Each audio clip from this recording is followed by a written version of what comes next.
Judge ಮುಂದೆನೇ ಹೇಳ್ಬಿಡ್ತೀವಿ ನಾವು ನಮ್ಮ ತಾಯಣ ಸೀರಿಯಸ್ ಆಗಿ ನಾವು ಜಡ್ಜ್ ಮುಂದೆನೇ ಹೇಳ್ಬಿಡ್ತೀವಿ ನಾವು ನಮ್ಮ ತಾಯಣ ಸೀರಿಯಸ್ ಆಗಿ. ಈ ಕಡೆ ನೋಡ್ಬಿಡ್ರ ನೀವು ಕೈ ನೋಡು ಕೈ ನೋಡು.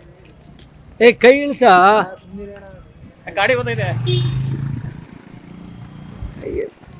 ಒಂದ್ಸರಿ ಕೈ ಇಳಿಸ್ ಅಲ್ಲಿ ಅದು ಇವ್ರದ್ದು ಚೆನ್ನಾಗಿತ್ತು. ನಾವು ಜಡ್ಜ್ ಮುಂದೆನೇ ಹೇಳ್ಬಿಡ್ತೀವಿ ನಾವು ನಮ್ಮ ತಾಯಣ ಸೀರಿಯಸ್ ಆಗಿ ನಾವು ಜಡ್ಜ್ ಮುಂದೆನೇ ಹೇಳ್ಬಿಡ್ತೀವಿ ನಾವು ನಮ್ಮ ತಾಯಣ ಸೀರಿಯಸ್ ಆಗಿ. ಏನಂತ ಟಿವಿಗೆಲ್ಲ ಹಾಕಿದ್ರು ರೋಡಲ್ಲೆಲ್ಲ ಹಿಂಸೆ ಕೊಡ್ತಾರೆ ನಮಗೆ ಅಂತ. ಓ ಹೇಳ ಪಬ್ಲಿಕ್ ಮುಂದೆ ಎಲ್ಲ ಹೇಳ ಹೇಳ. ಸರ್ ಬಿಡಿ ಸರ್ ಅದು ಯಾಕೆ ಸರ್ ನೀವು ಸುಮ್ಮನೆ ಹಿಂಗೆ ಮಾಡ್ತಿದ್ದೀರಾ? ಜಡ್ ಸಾಹೇಬ್ರಿಗೆ ಹೇಳ್ತಾನಂತೆ ಅವ್ನು ಹೇಳಿದ್ದೆ.